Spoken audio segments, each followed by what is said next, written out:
Chúa yêu diệu kỳ, và tâm linh tôi hân hoan cất tiếng hát. Ở trên đỉnh của hy vọng, lòng tôi xiết bao vui mừng, xin dâng lòng đầy mến yêu Ngài hoài. Nguyện lòng tôi là nơi Chúa Cha ngự trị, và ngợi khen Giêsu tôi cần tiếng hát.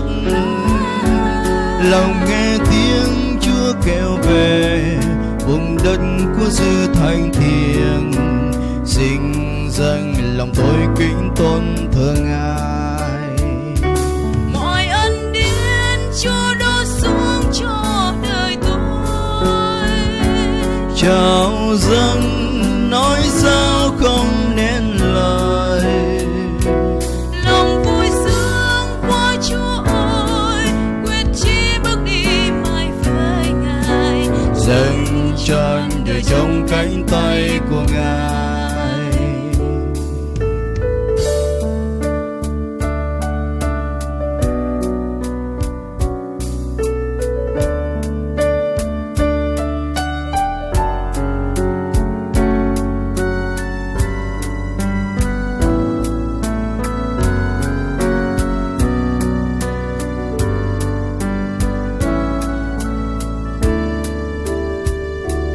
nguyện lòng không quên ơn Chúa yêu diệu kỳ, và tâm linh tôi hân hoan cất tiếng hát.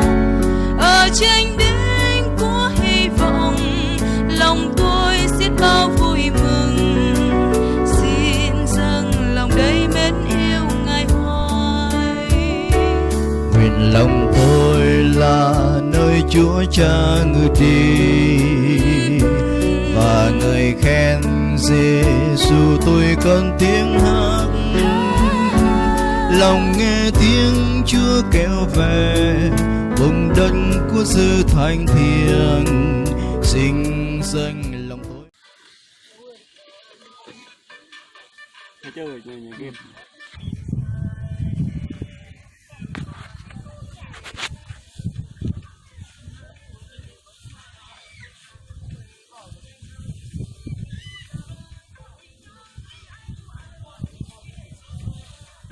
Người cái giá mấy nhiệt nhiều vậy.